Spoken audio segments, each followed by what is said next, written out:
सूरत हाल मशरिक़ वस्ता की बहुत ज़्यादा ख़राब हो जाएगी, क्योंकि ईरान ने पहले बताया था कि जो हमारे साथ किया जाएगा वही पूरे खित्ते में होगा। ईरान ने कहा था कि अगर हमारी एनर्जी की साइट्स को तबाह किया गया, या हमारी रिफाइनरीज़ को नुकसान पहुँचाया गया, या हमारी उन फैसिलिटीज़ को जिनके ज़रिए से हम तेल निकालते हैं और पहुँचाते हैं उनको तबाह किया गया, तो बाकी खित्ते का भी कुछ नहीं बचेगा। अब ये ईरान ने पहले कह दिया था। अब इस वक्त जो खबर आ रही है वो बड़ी खौफनाक है। डोनाल्ड ट्रंप का पहले अनाउंसमेंट मैं आपको पढ़ के सुना देता हूँ। ट्रंप ने कहा कि कुछ देर पहले मेरी हदायत पर अमेरिका की सेंट्रल कमांड ने मशरिक़ वस्ता की तारीखी ताकतवर तरीन बमबारी की कार्रवाइयों में से एक को अंजाम दिया है।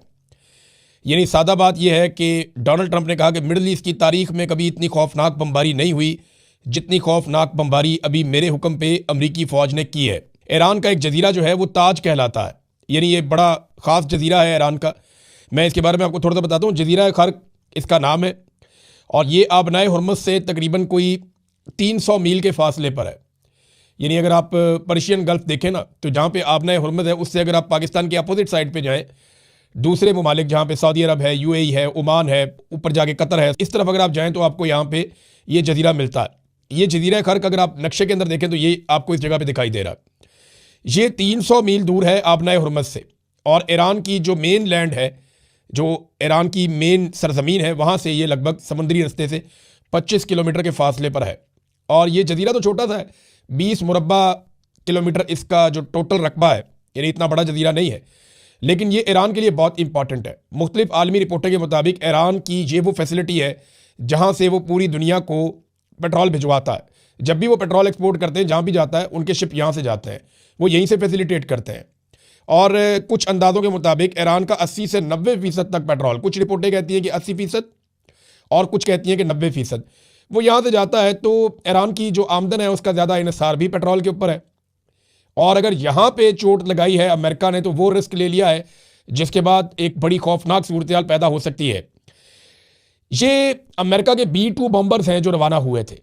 इनके 2 मिशन बताए गए थे, और डोनाल्ड ट्रंप ने जब अनाउंस किया तो डोनाल्ड ट्रंप ने बताया कि जनाब मैंने ये कर दिया है, लेकिन साथ ही उसने कहा कि मैंने ऑयल के इंफ्रास्ट्रक्चर को अभी तबाह नहीं किया। लेकिन जब रिपोर्ट आएगी तो पता चलेगा इन्होंने कितनी तबाही की है और किस नौइयत की तबाही की है। और इन्होंने ये भी कहा डोनाल्ड ट्रंप ने कि मेरे हथियार बड़े शानदार हैं, मेरी फ़ौज बड़ी शानदार है, मैंने बहुत ज़्यादा फ़ौज को सपोर्ट किया है, बहुत ज़्यादा फ़ौज को मुनज़्ज़म किया है। ईरान के पास ऐसी कोई सलाहियत नहीं है जिससे वो हमसे बच सकें। अब ईरान को वो कह रहे हैं हम इतना तबाह करेंगे कि वो दुनिया को धमका नहीं सकेगा। खासतौर पर मशरिक़ वस्ता की बात कर रहे हैं। लेकिन डोनाल्ड ट्रंप ने अपने आप को गुज़िश्ता चंद दिनों में, ये मैं वैसे ही आपको बता रहा हूँ एक इन्फॉर्मेशन, कि डोनाल्ड ट्रंप ने अपने आप को इसराइल से थोड़ा सा अलग किया है गुज़िश्ता चंद दिनों में। पहले डोनाल्ड ट्रंप अपने हर स्टेटमेंट के अंदर इसराइल का तस्करा करता था, अपने हर स्टेटमेंट के अंदर नेतन्याहू की बात करता था, अपनी दोस्ती की बात करता था, अपने दोस्तों की बात करता था, इसराइल के साथ ताल्लुक़ की बात करता था, इसराइल की हिफाजत की बात करता था। लेकिन अब डोनाल्ड ट्रंप ये बात नहीं कर रहा, बल्कि एक इंटरव्यू में डोनाल्ड ट्रंप ने यहाँ तक कहा कि इसराइल एक अलग मुल्क है, उसकी अपनी एक अलग पॉलिसी है, और हम एक अलग मुल्क है, हमारी अपनी एक अलग पॉलिसी है।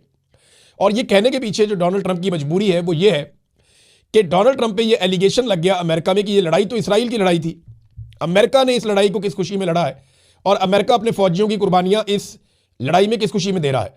अगर ईरान से खतरा था तो इसराइल को था, अमेरिका को तो नहीं था। तो अमेरिका क्यों ये कुर्बानी दे रहा है? अब अमेरिका जो है वो मशरिक़ वस्ता का नाम लेता है, खलीजी ममालिक का नाम लेता है, आलमी मंडियों का नाम लेता है, आबनाए हुर्मुज़ का नाम लेता है, बल्कि शुरू में वो इसराइल का नाम लेता था, अब वो नहीं लेता। अब ये जो अटैक किया गया है, इसके बाद ईरान का रद्द-ए-अमल बड़ा खौफनाक होगा, क्योंकि देखिए ईरान ने अभी तक जिस जिस रद्द-ए-अमल का कहा उन्होंने वो रद्द-ए-अमल दिया। ईरान ने कहा कि अगर आप हमारी जो जो चीज़ आप जैसे जैसे तबाह करेंगे, अगर आप हमारा तवानाई का इंफ्रास्ट्रक्चर तबाह कर देंगे और बिजली बंद कर देंगे पूरे ईरान की, तो हम पूरे मशरिक़ वस्ता की बिजली बंद कर देंगे। ये ईरान ने कहा था, धमकी लगाई थी, और उसके बाद अमेरिका ने वो नहीं किया। ईरान ने कहा कि अगर आप हम पे अटैक करेंगे तो हम आपके अमरीकी अड्डों पे अटैक करेंगे, उसने किया। ईरान ने कहा आप हमारे मालियाती इदारों पे अटैक करेंगे, हम आपके करेंगे, उसने वो किया। ईरान ने कहा कि अगर आप ये चीज़ें करेंगे तो हम आबनाए हुर्मुज़ को बंद कर देंगे, उसने बंद किया। ईरान ने कहा कि अगर आप ईरान के एटमी साइट्स के ऊपर या बाकी जो मिसाइल साइट्स हैं उनके ऊपर अटैक करेंगे और सिविलियंस को निशाना बनाएंगे तो हम इसराइल की ईंट से ईंट बजाएंगे, और उसने ये करके दिखाया। आज के दिन में जो इसराइल से मनाजिर आए हैं वो इससे पहले नहीं आए। बड़ा ही खौफनाक अटैक किया ईरान ने। ये क्लस्टर बम थे और उसके अलावा बैलिस्टिक बम थे। ईरान ने तिल अबीब, ऐसा लग रहा था कि हर तरफ बम गिर रहे हैं, जगह जगह आग लगी हुई थी, जगह जगह धमाके हो रहे थे। और अब जो इत्तलात आ रही हैं वो ये है कि वो जो बंकर्स बनाए हुए हैं इसराइल ने, वो भी इन मिसाइलों और बमों से उतने महफूज नहीं हैं जितने समझे जा रहे थे। और इसराइल के अंदर चंद अहम लोगों के मरने की इतलात भी आ रही हैं।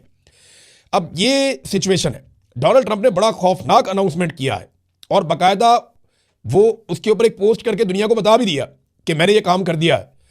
अब इसका रद्द-ए-अमल ईरान की जानिब से क्या आता है?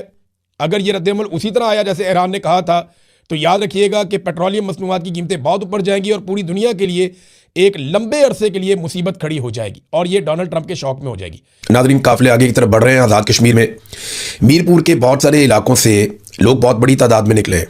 इनमें नौजवानों की तादाद ज़्यादा है। ये मोटरसाइकिलों पे, गाड़ियों पे, बसों पे, वैगनों पे जिसको जो सवारी मिल रही है वो सवारी लेकर निकल रहा है। आज़ाद कश्मीर के झंडे इन नौजवानों ने उठाए हुए हैं और ये अब रावलाकोट की तरफ बढ़ रहे हैं। बहुत देर तक कोशिश की जॉइंट अवामी एक्शन कमेटी ने कि मुज़ाकरात के ज़रिए से किसी तरह कोई मसला हल हो जाए और कुछ फेस सेविंग जॉइंट अवामी एक्शन कमेटी को भी मिल जाए, मुतालबात भी तस्लीम हो जाए और जो गवर्नमेंट है उसको भी कुछ ना कुछ फेस सेविंग मिल जाए। लेकिन बीच का रास्ता निकल नहीं पाया। फजल रहमान साहब ने बार बार दरख्वास्त की, उनकी दरख्वास्त के ऊपर इन्होंने अपना लॉन्ग मार्च कई मरतबा मुलतवी किया, लेकिन अब ये मुकम्मल तौर पे दीवार के साथ लग गए थे। अब कोई और रास्ता बचा नहीं था। जो कल मुज़ाकरात हुए जहां पे डेडलॉक पैदा हो गया, वो चीज़ें मैं अब आपके सामने रखता हूं, क्योंकि अब सोर्सेज ने बताया, जो लोग मुज़ाकरात का हिस्सा थे ना, उनमें कुछ लोगों ने बताया कि हम सालसी कर रहे थे और ये ज़्यादती किस नौयत की हुई है और इसकी वजह क्या है। अब जो मुतालबात रख दिए हैं जॉइंट अवामी एक्शन कमेटी ने अपना लॉन्ग मार्च शुरू होने के बाद, वो ज़्यादा सख्त है। यानी आज सारा दिन ये काफिले पहुंचेंगे रावलाकोट में और कल ये काफिले रावलाकोट से निकलेंगे और जाएंगे मुजफ्फराबाद की तरफ। ये पहली मरतबा आज़ाद कश्मीर में एक इलेक्शन होने जा रहा है जिस इलेक्शन को कोई डिस्कस नहीं कर रहा। ऐसा लगता है ये जो इलेक्शन है सिर्फ बिलावल और मरियम नवाज, ये दो लोग खेल रहे हैं आपस में इलेक्शन। कोई ऐसी पॉलिटिकल पार्टी मैदान में नहीं है जिसकी आवाम में इस वक्त जड़ें हों। पीपल्स पार्टी अच्छी पॉलिटिकल पार्टी है, PMLN भी तगड़ी पॉलिटिकल पार्टी है, लेकिन इस वक्त आज़ाद कश्मीर के लोगों ने इनको बहुत बुरी तरह रिजेक्ट किया है। इन्हें अपने जलसे करने के लिए भी बंदे पंजाब से लेकर आने पड़ते थे या दूसरे सूबों से लेकर आने पड़ते थे। बड़ी मुश्किलों से इन्होंने अपनी कंपेन खड़ी करके दिखाई है और ये कुछ भी नहीं कर पाए। कोई माहौल बना ही नहीं इलेक्शन का आज़ाद कश्मीर में। मुझे नहीं लगता कि लोग निकलकर बड़े पैमाने पे वोट देंगे। हाँ, ये इलेक्शन का रिजल्ट आ सकता है जैसा कि मिलिट्री एस्टेब्लिशमेंट चाहेगी, वहां का सेक्टर कमांडर फैसला कर ले और वो ये कहे जनाब इतने वोट निकालने, तो उतने निकल ही आएंगे। नवाज शरीफ का हल्का आपके सामने जो किया गया यास्मीन राशिद के खिलाफ, और बहुत सारे हल्के ऐसे ही हैं। 17 सीटों वालों को हुकूमत बनाकर दे दी पाकिस्तान में आसिम मुनीर साहब ने, तो ये कुछ भी कर सकते हैं। आज़ाद कश्मीर में इलेक्शन चोरी करना तो कोई बड़ी बात नहीं है। अब जो मुतालबात हैं उनमें पहला मुतालबा यह है कि IG लियाकत समेत तमाम रेंट अफसरान को बेदखल किया जाए आज़ाद कश्मीर से। नंबर 2, मुमताज़ राठौर इस्तीफा दे। नंबर 3, तमाम मुकदमात और नोटिफिकेशन की मनसूखी की जाए। जाली मुकदमा जितने भी हुए हैं, जो नोटिफिकेशन जारी किए गए हैं कलअदम करार देने का, या ये जो 4th शेड्यूल में नाम डाल दिए गए, ये सारी चीज़ें खत्म की जाएं। नंबर 4, शोधा का जो नाहक खून है उसका हिसाब दिया जाए, मुकदमा दर्ज किए जाएं और जितने भी लोग कैद हैं सियासी नुक्ता नज़र से जिनका इख्तलाफ था उन्हें कैद कर दिया गया, जेलों में डाल दिया गया। हमारे अपने एक साथी अहमद फरहाद साहब इसमें इस वक्त कैद में है और बड़ी तकलीफ में है। वो बीमार भी थे, उन पर बहुत दबाव डाला गया कि तुम एक वीडियो बनाओ और घर जाओ। उन्होंने इनकार कर दिया, वीडियो मैं नहीं बनाता। बहुत दबाव डाला एजेंसियों ने उन पर, लेकिन उन्होंने वीडियो नहीं बनाई। तो वो कह रहे जी कि जो जितने कैदी हैं उनको भी रिहा किया जाए।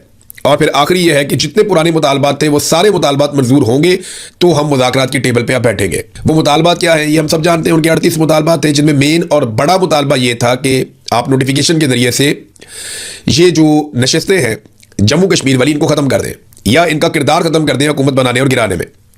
अब ये बड़ा जायज़ मुतालबा है कि आज़ाद कश्मीर की हुकूमत बनती है, बाहर से आ जाते हैं बंदे और वो आके हुकूमत बनाते हैं और गिराते हैं। अगर ऐसे ही पंजाब में हुकूमत बन रही हो और सिंध से या खैबर पख्तूनख्वा से लोग आकर हुकूमत बनाएं और गिराएं तो कैसा लगेगा। लेकिन कश्मीर का एक मसला बड़ा हसास भी है, क्योंकि अक़वाम मुत्तहिदा की करारदादों के मुताबिक यहाँ पे इस्तिस्वाब राय होना है।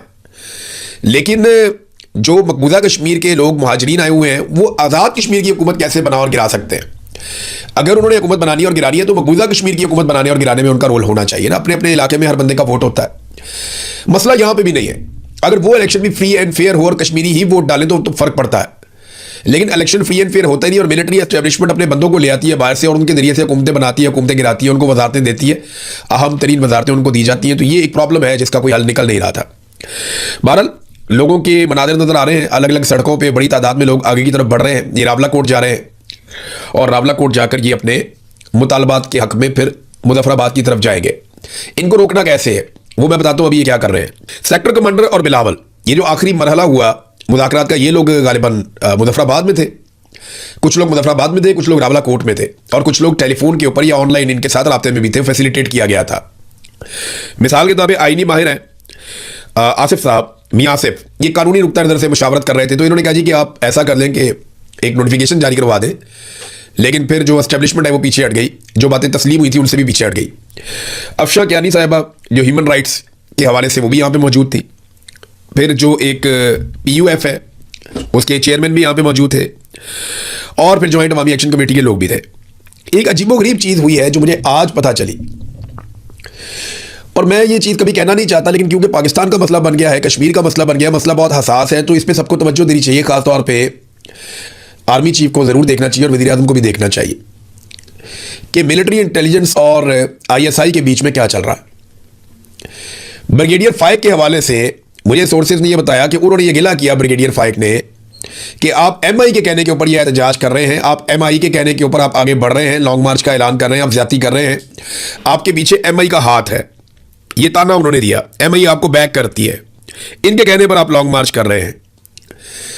तो ये एक सर जंग चल रही है मिलिट्री इंटेलिजेंस में और ISI में। ये बहुत सारे लोग पहले भी रिपोर्ट करते रहे और बार बार इसके ऊपर बात होती है कि जनाब इस वक्त जो मिलिट्री इंटेलिजेंस है और जो ISI है, इनके बीच में एक सर्द जंग जारी है इख्तियारात के लिए, ताकत के लिए, आने वाले ओहदों के लिए। तो अब ये जो और दोनों लोग जो है वो आसिम मुनीर के तो बहुत करीब है, लेकिन मामला ये है कि कौम तनख्वाह इनको आपस में लड़ने के लिए नहीं देती। हम पाकिस्तानी जो अपने खून पसीने की कमाई से टैक्स देते हैं, जो पैसा देते हैं, वो पैसा हम इसलिए नहीं देते आपको कि आप लोग आपस में लड़ाई करें या एक दूसरे से मुकाबला करें। हम आपको पैसा देते हैं, तनख्वाह देते हैं, नौकरी देते हैं इसलिए कि आप हमारे दुश्मन से मुकाबला करें और दुश्मन के अज़ाइम को नाकाम बनाएं। दहशतगर्दी बढ़ती चली जा रही है, बढ़ती चली जा रही है, कहीं पे भी कंट्रोल नहीं हो रही, और आप आपस में लड़ रहे हैं ज़्यादा इख्तियार और ज़्यादा इख्तियार और ज़्यादा कंट्रोल के लिए। तो इदारा जाती कंट्रोल की इस लड़ाई में आप पाकिस्तान के ऊपर अपना कंट्रोल लूज कर रहे हैं। आपने मिलकर दुश्मन का मुकाबला करना था, आप आपस में मुकाबला कर रहे हैं। ये एक चीज़ सामने आई, मेरे लिए हैरान कुन भी थी, परेशान कुन भी थी। मेरे ख्याल में इसके ऊपर इंक्वायरी जरूर करनी चाहिए और चेक करना चाहिए कि क्या एजेंसियों का आपस में ऐसा मुकाबला चल गया कि एक कहती है निकलो, दूसरी कहती है ना निकलो। ये माजी में चीज़ें होती रही हैं और बहुत अफसोसनाक है। इसको फौरन, अगर तो ऐसा कुछ है तो इसको फौरन रोकना चाहिए। मुझे आज़ाद कश्मीर के लोगों ने यह बात बताई है। 14,000 पुलिस वाले पंजाब से अब निकाले गए हैं और उन्हें पहुंचाया गया आज़ाद कश्मीर में। ये क्या करेंगे? इलेक्शन चोरी करेंगे, मारकुटाई करेंगे और क्या करेंगे? और इनको आता क्या है? यही करना आता है।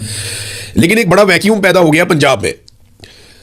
खास तौर पे 3-4 अजला ऐसे हैं जहां पे काफ़ी बेचैनी पैदा हुई पुलिस में कि हमें तो बहुत सख्त हालात का सामना है, पहले ही हमारे नाकों के ऊपर हमें पुलिस की पहले ही नफरी कम है, पहले ही हम यहाँ डबल ड्यूटियां करके दहशतगर्दी से बच रहे हैं। क्योंकि याद रखिएगा कि खैबर पख्तूनख्वा के जो कुछ अजला हैं, जैसा DI खान टांक और ये ऊपर वाले जो अजला बनू वगैरह, इनके साथ नीचे जो पंजाब के अजला लगते हैं, यहाँ पे दहशतगर्दी के कुछ वाकयात हो चुके हैं। और इस बात का हर वक्त खतरा रहता है कि खैबर पख्तूनख्वा का जो दहशतगर्दी से मुतासरा इलाका है, वहां से पंजाब के अंदर दहशतगर्द दाखिल होंगे। और अब सूरत हाल ये है कि मियाँ वाली, भक्कर, लिया, DG खान, इन जगहों पे पुलिस के अंदर एक बेचैनी है कि हमारी नफरी कब हो गई है, यहाँ से नफरी को उठाकर आज़ाद कश्मीर ले गए हैं, तो हम दहशतगर्दी के खिलाफ जो हम एक लगातार कोशिश कर रहे थे उसको हम कंटिन्यू कैसे करें।